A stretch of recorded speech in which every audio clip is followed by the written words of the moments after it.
সরবরাহ বাড়িয়েও অস্বাভাবিক চাহিদা ও উদ্বেগের কারণেই জ্বালানি তেল নিয়ে মানুষের উৎকণ্ঠা কমানো যায়নি বলে মন্তব্য করেছেন বিদ্যুৎ, জ্বালানি ও খনিজ সম্পদ প্রতিমন্ত্রী অনিন্দ্য ইসলাম অমিত। সচিবালয়ের জ্বালানি মন্ত্রণালয়ে এক সংবাদ সম্মেলনে তিনি এসব কথা বলেন। বিদ্যুৎ ও জ্বালানি নিয়ে আগেও কোনো সংকট নেই, এখনও কোনো সংকট নেই বলে আশ্বস্ত করেছেন বিদ্যুৎ ও জ্বালানি প্রতিমন্ত্রী। বলেন, বিদ্যুৎ জ্বালানি কোনোটারই কোনো সংকট নেই, তাই এই মুহূর্তে বিদ্যুৎ বা জ্বালানির মূল্য বাড়ানোর কোনো পরিকল্পনা নেই সরকারের।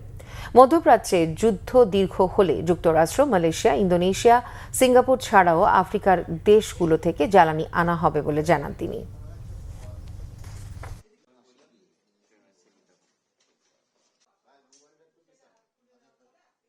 অকটেন এবং পেট্রোলে তো কার্যত কোনো সংকট নেই।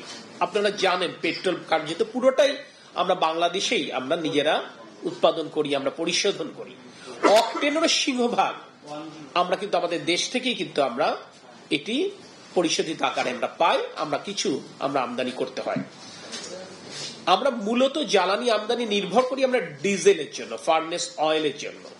কিন্তু আপনি পেট্রোল পাম্পগুলোতে দেখবেন যে লম্বা লাইনটা মূলত মোটর বাইক এবং প্রাইভেট ভেহিকেলের, অর্থাৎ কোনো যৌক্তিক কারণ ছাড়াই উৎকণ্ঠা থেকে, উদ্বেগ থেকে তারা এই সংকটটা তৈরি হয়েছে।